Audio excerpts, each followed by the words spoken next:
নমস্কার, আমি স্বাতি। আপনারা দেখছেন নিউজ ইভেনাই বাংলা। চলুন শুরু করি আজকের খবর।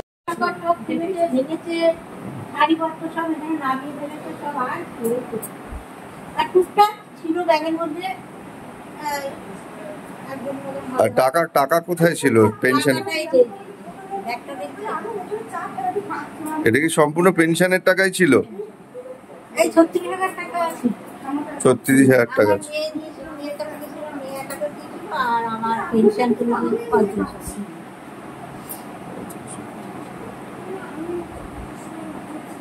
এইরকম ঘটনাতে পুরো আতঙ্কিত সবাই এলাকা জুড়ে। আমি তো আওয়াজ দিচ্ছি না, ভালো কথা বলছি, গল্প করছি ওদের সাথে,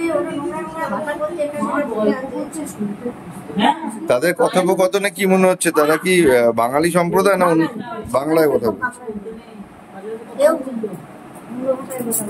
এইখানে যেটা নোংরা ভাষা বলছি, দেখ ঠাকুমা নোংরা কথা বলিস না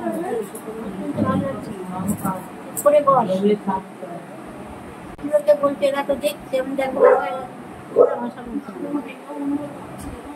কতক্ষণ ধরে এরকম ঘটনা ঘটায়? 1 ঘন্টা পুরো লাগেনি ওদের, ফটোফট 3 জনে মিলে করেছে না। আর নেই তো কিছু, আবার এখানে তো নিতেই না দিতে এদিক ওদিকে টুকরি করতে, আর লাস্টে টাকাটা দেবে একটা ছেঁড়া ব্যাগের মধ্যে রয়েছে।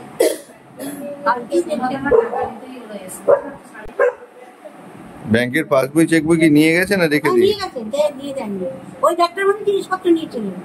আমি ভাবছি ফেলে দিয়েছি, আপনি কাগজপত্র নিস না? আমি বলি কাগজপত্র নিস না, যা পাবি যা কিছু পাস নিয়ে যা। ওইটার মধ্যেই একটা কাপড় ঢুকালো, দেখলাম ওই ব্যাগটার মধ্যে ওগুলো ফেলে দিয়ে নিল কি তা তো বুঝতে পারছি না। আমি পিছনে রয়েছি, লোক বসে আমি তা দেখলাম না, তো বলতাম যে মধ্যে কাগজ এসে এগুলো দিয়ে যা, টাকাগুলো নিয়ে। এটা আমি আর বুঝতে পারিনি।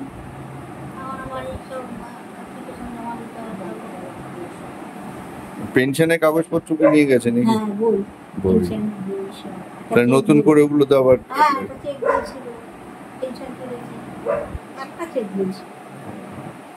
পরবর্তী খবরের জন্য দেখতে থাকুন নিউজ ইভেনাই বাংলা।